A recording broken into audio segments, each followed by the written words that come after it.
नमस्कार, नवीन व्हिडिओमध्ये तुम्हा सर्वांचं स्वागत आहे। मी सिद्धांत आणि आज ना आपण हरिहरेश्वरमध्ये असलेल्या एका होमस्टेला भेट देणार आहोत। कसं आहे, आपण ज्यावेळेस कुठे बाहेर फिरायला जातो, म्हणजे मित्रांसोबत असेल किंवा फॅमिलीसोबत असेल, तर त्यावेळेस एखाद्या ठिकाणी गेल्यानंतर आपली राहायची सोय कुठे होईल हा आपल्यासमोर खूप मोठा प्रश्न असतो। आणि तुम्ही जर रायगड जिल्ह्यातील श्रीवर्धन तालुक्यामध्ये असलेला श्री क्षेत्र हरिहरेश्वरला भेट देत असाल किंवा भेट द्यायचा प्लॅन करत असाल, तर हरिहरेश्वरमध्ये आल्यानंतर हरिहरेश्वरमध्ये तुमची राहायची सोय कुठे होईल हा देखील प्रश्न तुमच्यासमोर असेलच। म्हणूनच हा खास व्हिडिओ तुमच्यासाठी आज घेऊन आलो आहे। तर या व्हिडिओमध्ये आपण हरिहरेश्वरमध्ये असलेलं शिवहम हे होमस्टे बघणार आहोत। तर या होमस्टेमध्ये असलेल्या रूम्स वगैरेसुद्धा तुम्हाला संपूर्ण दाखवणार आहे। इथे काय फॅसिलिटीज अवेलेबल आहेत ते सगळे डिटेलमध्ये आपण जाणून घ्यायचा प्रयत्न करणार आहोत। चला, ज्या वेळेस आपण हरिहरेश्वरमध्ये एंटर करतो त्यावेळेस हा जो मार्ग आपल्याला दिसतोय तो आहे मंदिराकडे जाणारा, आणि मंदिराकडे जाणाऱ्या मार्गाला लागूनच हे इकडे समोर आपल्याला दिसतंय हे आहे शिवहम होमस्टे। तर आज हेच होमस्टे आपण या व्हिडिओमध्ये संपूर्ण बघणार आहोत। आणि इकडे छानशी पार्किंगसाठी सुद्धा आपल्याला इकडे जागा दिसते। त्यानंतर इकडे वरच्या बाजूला सुद्धा पार्किंग आहे, तर तुम्ही काही कार असतील, बाईक असतील त्या आरामात इकडे पार्क करू शकता। चला आता आपण आतमध्ये जाऊयात। नमस्कार, मी निलेश क्षीरसागर शिवहम होमस्टेमध्ये तुमचे स्वागत करतो। श्री क्षेत्र हरिहरेश्वरमध्ये पर्यटकांच्या सोयीसाठी आमच्याकडे 10 लक्झरियस रूम आहेत। त्याचा सगळ्यांनी अवश्य फायदा घ्या। आणि इतरही आमच्याकडे काय फॅसिलिटी आहेत तो आमचा स्टाफ नंदन तुम्हाला सांगेल। तर आतमध्ये जाण्याआधी मी तुम्हाला बाहेरचा एरियासुद्धा दाखवून घेतो। तिकडे मस्तपैकी सिटिंग अरेंजमेंट केलेलं दिसते आणि उन्हापासून बचाव करण्यासाठी सुद्धा अशा प्रकारचे अम्ब्रेलास इकडे लावलेले दिसतात आपल्याला। तर इथला स्टाफ नंदन आपल्यासोबत आहे, त्यालाच आपण विचारूया की कशा प्रकारची सिटिंग अरेंजमेंट आहे, म्हणजे कशासाठी केलेली आहे ही आता आपण जेवणासाठी पण रात्री किंवा दुपारी इथे बसू शकता जेवायला, किंवा निवांत असा टाईम इथे स्पेंड करू शकता मित्रासोबत। बरोबर आहे, किंवा कोणाचे बड्डे वगैरे असतील तर इकडे सेलिब्रेट करू शकता। खूप छानसा पॅसेज आहे आणि हे बघा अशा प्रकारची सिटिंग अरेंजमेंट इकडे केलेली आहे आणि समोरच छानसा निसर्गाचा आनंद देखील घेता येतो आपल्याला इकडे बसून।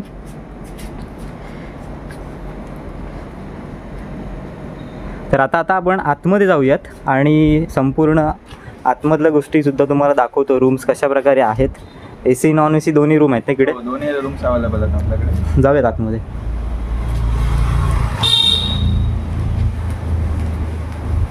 हा ओटीचा एरिया आहे, हे बघा इकडे पण मस्त खुर्च्या टाकून बसलात, हवासुद्धा इकडे सुंदर लागते।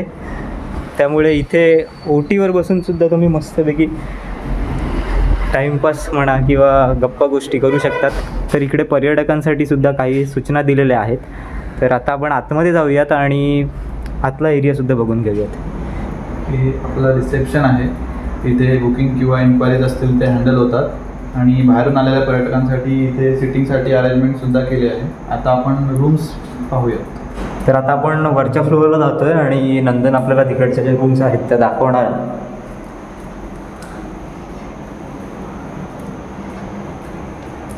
आत्ता आपण वरच्या फ्लोअरला आलेलो आहोत आणि इकडे तुम्ही बघू शकता एकदम प्रशस्त जागा आपल्याला दिसते आणि अशा रूम्स आहेत सगळ्या। तर इथे असलेली 5 आणि 6 नंबरची रूम आहे। तर आता आपल्याला 5 नंबरची रूम आहे तो नंदन दाखवतो।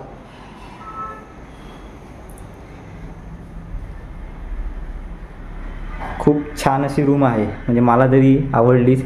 तर नंदन काय सांगशील या रूमबद्दल? ह्या रूममध्ये आपल्याला किंग साईज बेड मिळतो। आपल्याकडे रूमची कॅपॅसिटी आहे 2 ॲडल्ट आणि 2 चाइल्ड, 12 वर्षाच्या खालील चाइल्ड, अशी रूमची कॅपॅसिटी आहे। म्हणजे एक फॅमिली म्हणजे एक फॅमिली एका रूम ॲडजस्ट होते।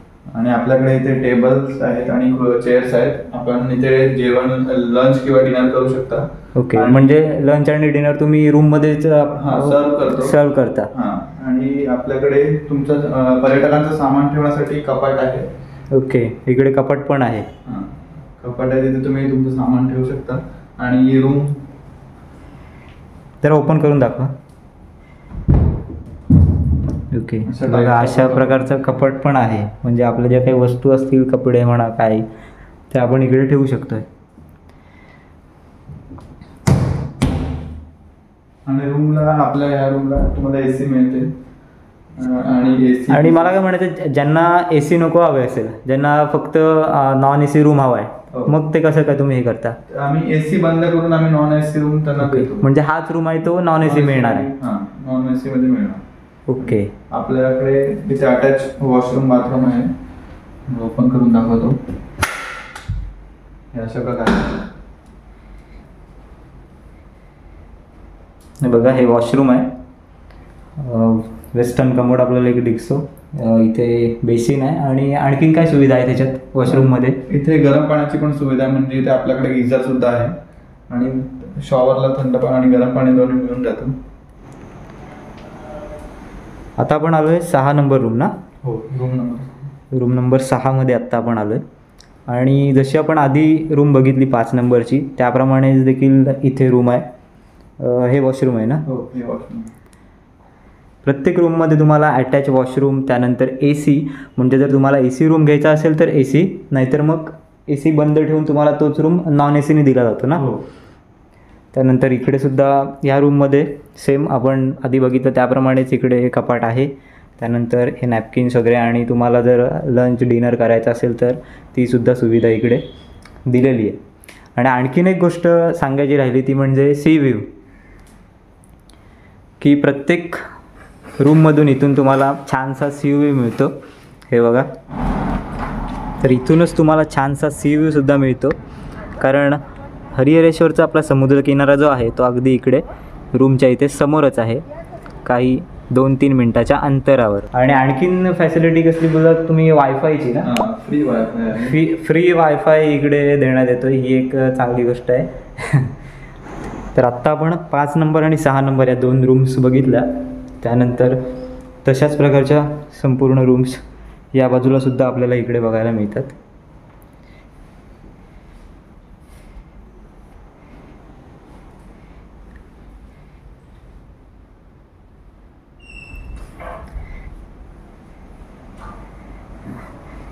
इथून पुढे ही आहे मागची बाजू.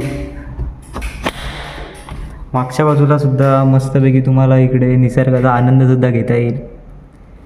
सगळी बघा कशी हिरवळ दिसते नुसती.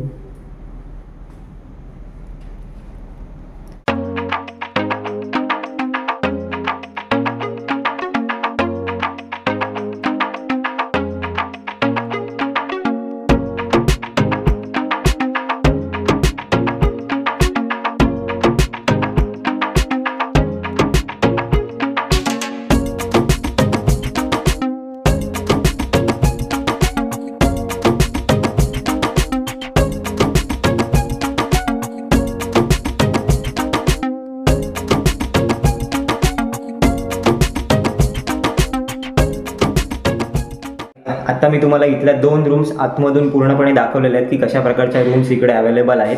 तर इथे ना टोटल 10 रूम्स अवेलेबल आहेत, ज्या तुम्ही ए सी आणि नॉन ए सी अशा प्रकारे बुक करू शकता. म्हणजे आत्ता ज्या आपण रूम बघितल्या तशाच सेम बाकी सगळ्या रूम्स आहेत आणि खूप मोठ्या अशा प्रशस्त रूम्स आहेत. तर सेम रूम तुम्ही ए सी आणि नॉन ए सी अशा प्रकारे बुक करू शकता. आणि कसं आहे, मंदिर रोड लगतच हे होमस्टे आहे. तर मंदिर आपलं हरिहरेश्वर मंदिर जे आहे ते इथून फक्त 5 मिनिटाच्या अंतरावर आहे चालत. आणि समुद्रकिनाऱ्यावर जर तुम्हाला जायचं असेल तर समुद्रकिनारासुद्धा फक्त 5 मिनिटाच्या अंतरावर इकडून चालत आहे. त्यामुळे जर हरिहरेश्वरमध्ये यायचा प्लॅन करत असाल तर नक्कीच तुम्ही ह्या होमस्टेचा विचार करू शकता. हे रूम्स तुम्हाला कशा पद्धतीने बुक करता येतील किंवा बुकिंग कशी करावी हा प्रश्न तुम्हाला पडलाच असेल तर इथला स्टाफ जो आहे नंदन, त्याच्याजवळसुद्धा आपण बोलूयात. आता खाली जाऊयात आणि त्यांच्याकडून माहिती घेऊयात की रूमचं जर बुकिंग करायचं असेल तर आपण कशाप्रकारे ही रूम बुक करू शकतो. आणि त्यानंतर इकडे ना घरगुती जेवणाची सुद्धा सोय आहे. तर त्यांच्या परमिशनने जर आपल्याला किचन दाखवता आलं तर ते पण मी तुम्हाला दाखवण्याचा नक्कीच प्रयत्न करणार आहे. आणि कशा पद्धतीने इकडे जेवण दिलं जातं, कोणकोणत्या प्रकारचं जेवण दिलं जातं ते पण आपण जाणून घेण्याचा प्रयत्न करूयात. चला, तर आता आपण ना खाली जातोय. तर हा संपूर्ण आहे तो रिसेप्शन एरिया, जसा मी तुम्हाला व्हिडिओच्या सुरुवातीलाच दाखवला होता. तर इकडे नंदन आहे इथला स्टाफ, तर आपण त्यालाच विचारूया की इकडे जर कोण येतं आहे, कोणाला बुकिंग करायची आहे, तर आपण बुकिंग कशा प्रकारे हे करू शकतो इकडे? आपल्याकडे 2 प्रकारे बुकिंग होतोय, एक Okay. ऑनलाईन आणि एक ऑफलाईन. ऑफलाईन. ऑनलाईन आपल्याकडे MMT वरून गुगलवर सर्च करून आपला प्रॉपर्टी दिसते तिथे. ओके, म्हणजे ऑनलाईनला मेक माय ट्रिप आणि जो नंबर आता मी तुम्हाला स्क्रीनवर सुद्धा नंबर देतोय त्यावर कॉल वगैरे करून तुम्ही बुकिंग करू शकता. आणि ऑफलाईनला कशी? तुम्ही इथे हरिहरेश्वरमध्ये आलात ना फिरायला, की हां. इथे येऊन किंवा आम्हाला इथे बोर्ड वगैरे आहेत बाहेर, तिथे कॉन्टॅक्ट करून आमची इथे ऑफलाईन बुकिंग करू ओके, शकता तुम्ही. Offline booking. बरोबर. हे बघा इकडे आपल्याला कार्ड पण दिसतंय शिवम होमस्टेचं, याच्यावर सगळे कॉन्टॅक्ट डिटेल्स आपल्याला दिलेले आहेत आणि मी तुम्हाला स्क्रीनवर सुद्धा नंबर दिलेला आहे. आणि मला काय विचारायचं आहे, इकडचे आपल्याला रेट्स वगैरे काय कळतील? मी इथे आता तुम्हाला कन्फर्म रेट सांगू शकत नाही, कारण आपल्याकडे सीझननुसार कमी जास्त रेट होतात. ओके, म्हणजे सीझननुसार हां, सीझननुसार आपल्याकडे रेट्समध्ये कमी जास्त होऊ शकतं. होऊ शकतं. बरोबर. मी काय म्हणतो, आपल्याला जर किचन बघायचं इथलं तर बघू शकतो किचन? हो, किचन बघू शकता. आपले मंगेश काका किचन सांभाळतात, ते तुम्हाला ओके. दाखवतील किचन. मंगेशा काय आहेत चाचले, बरोबर? ते आपल्याला किचन दाखवतात आता. हे बघा इकडे सगळ्या खाली सुद्धा रूम्स होत्या, ज्या वरती तुम्हाला रूम दाखवलं त्या पद्धतीनेच इकडे खाली सुद्धा रूम्स आहेत. आणि हा आपला किचन आहे. ओके, आता आपण किचनमध्ये आलो. तर बघा हा संपूर्ण किचन आपण बघतोय इकडे. काकी काहीतरी चपात्या लाटतायत वाटते. तर इथे कशा पद्धतीचं आपण जेवण देता? आपल्या इथं व्हेज नॉनव्हेज 2 प्रकारचे जेवण बनतं. व्हेज आणि नॉनव्हेज, म्हणजे घरगुती पद्धतीचं पद्धती कोकणी जेवण. जेवण. ओके, मग व्हेजमध्ये काय असतं? व्हेजमध्ये 2 भाजी असतात, हा. डाळ असते, चपाती असते, पापड असते, लोणचं. म्हणजे व्हेज थाळी. व्हेज थालीमध्ये आणि नॉनव्हेजमध्ये जर कोणाला घ्यायचं असेल तर मग फिशमध्ये वगैरे काय मिळतं? पॉपलेट पॉपलेट. पॉपलेट थाली भेटते. त्याच्यामध्ये रस्सा, राईस, 2 चपाती, सोलकढी. ओके, आणि आणखीन दुसरी मच्छी कोणती? दुसरी मच्छी प्रॉन्स भेटतो आणि सुरमई थाली, सुरमई, बांगडा वगैरे. बांगडा. रेग्युलर जे इकडे चालतं ते सगळंच इकडे आपल्याला म्हणजे मिळून जाईल जर तुम्ही इथे आलात, ऑर्डर केलात. मग मला काय म्हणायचं आहे, जर फक्त इकडे रूमला येणारे जे हे आहेत गेस्ट आहेत त्यांच्यासाठी जेवण बनतं की फक्त जेवणासाठी कोण आले तरी त्यांना देता तुम्ही? नाही, बाहेरचे कोण गेस्ट आले तरी पण आपण घेतो. ओके, म्हणजे फक्त जेवणासाठी आले तरी पण तुम्ही देता? ओके, म्हणजे फक्त कोकणी घरगुती पद्धतीचं जेवण. ओके, तर बघा हे संपूर्ण किचन आहे. आणि ऑर्डरप्रमाणे मोदक पण भेटतात आपल्या इथे. मोदक, हां. उकडीचे मोदक. उकडीचे मोदक. ओके, आणि मच्छी काका ते बोलले की मच्छी जर कोणी बाहेरून मच्छी आणली तरी आपण बनवून देतो. ओके, आणि हां नाश्ता वगैरे? नाश्ता वगैरे पण देतो. काकीनं तर पण विचारा, काकी नाश्त्यामध्ये मग काय देता तुम्ही? घावन चटणी, घावन चटणी, म्हणजे कोकणातली फेमस घावन चटणी. आणखीन पोहे, कांदा पोहे. कांदा पोहे, उपमा, ओके, मोदक. मग हे आधी ऑर्डर द्यावी लागते की कसं? हा, मोदक वगैरे आधी ऑर्डर करायची. आधी ऑर्डर द्यावी लागते. आणि मग आता इकडे समजा कोणी ऑर्डर दिले तर मग जेवायला बसण्याची व्यवस्था काय आहे इकडे? मागच्या बाजूला आहे का? नाही. चला बघूया. काका आपल्याला सिटिंग अरेंजमेंट जरा दाखवतात. ही आपली अरे वा. मोठी जागा आहे. खूप मोठी आईस्पेस जागा आहे बसण्यासाठी. साधारण किती टेबल आहेत इकडे? साधारणतः 7 एक टेबल आपल्याला इकडे दिसत आहेत लावलेले. म्हणजे खूप मोठा एरिया आहे हा पॅसेज.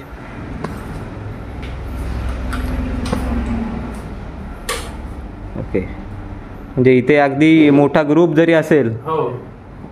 तरी जेवायला सहजपणे बसू शकतो इकडे. तर बघा मंडळी, अशा प्रकारे सगळी सिटिंग अरेंजमेंट इकडे केलेली आहे. तर आत्ताच आपण हे सगळं किचन बघितलं, म्हणजे काकांच्या परमिशनने मी तुम्हाला हे किचन पण दाखवलं आणि बाहेर असलेली जेवायला बसण्याची जागा आहे, जी सिटिंग अरेंजमेंट आहे ती पण संपूर्ण तुम्हाला दाखवलेली आहे. आणि दुसरी गोष्ट अशी की इथे जर तुम्ही रूम घेतलेला असेल तर तुम्हाला जेवण रूममध्ये सुद्धा ते सर्व करतात, किंवा तुम्ही नुसतं जेवणासाठी जरी इकडे येणार असाल तरीसुद्धा तुम्हाला इकडे जेवणसुद्धा नुसतं मिळून जाईल. तर काकांनी ना मला काही फोटोज दिलेले आहेत, म्हणजे त्यांनी आधी किचनमध्ये ज्या काही डिशेस बनवलेल्या होत्या ना त्याचे आपल्याला फोटो दिलेले आहेत. आणि काही कस्टमर रिव्ह्यूसुद्धा जर असतील तर ते सुद्धा मी इकडे अटॅच करतो आहे.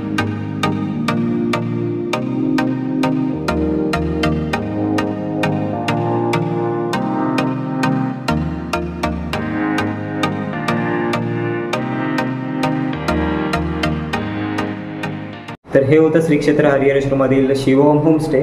तर व्हिडिओ तुम्हाला कसा वाटला कमेंट करून मला नक्की कळवा. तर होमस्टेबद्दल जेवढं काही मला दाखवता येईल तेवढं दाखवण्याचा नक्कीच प्रयत्न केला आहे. रूमसुद्धा दाखवल्या, त्यानंतर किचन वगैरेसुद्धा आपण यामध्ये कवर केलं. तर हा व्हिडिओ जास्तीत जास्त शेअर करा. ज्यांना हरिहरेश्वरमध्ये यायचं आहे किंवा हरिहरेश्वरमध्ये तुमचे मित्रमंडळी वगैरे जर यायचा प्लॅन करत असतील तर त्यांच्यापर्यंत हा व्हिडिओ नक्कीच पोहोचवा. आणि तुम्हाला जर ह्या होमस्टेला बुकिंग करायचं असेल तर स्क्रीनवर मी हा नंबर देतो आहे, त्या नंबरवर नक्की तुम्ही कॉन्टॅक्ट करू शकता किंवा मग मेक माय ट्रिपवरून सुद्धा तुम्ही बुक करू शकता किंवा मग हरिहरेश्वरमध्ये आल्यानंतरसुद्धा बुक करू शकता. तर हे एक चांगलं ऑप्शन तुमच्यासाठी आहे. चांगला होमस्टे तुमच्यासाठी या व्हिडिओच्या माध्यमातून दाखवण्याचा प्रयत्न केला आहे. तर नक्कीच व्हिडिओला लाईक करा आणि अशाच नवीन नवीन व्हिडिओज मी माझ्या यूट्यूब चॅनलवर घेऊन येत असतो. तर जास्तीत जास्त हा व्हिडिओ पण शेअर करा. चला भेटूयात पुढच्या व्हिडिओमध्ये. तोपर्यंत खुश राहा, हसत राहा आणि स्वतःची काळजी घ्या. धन्यवाद.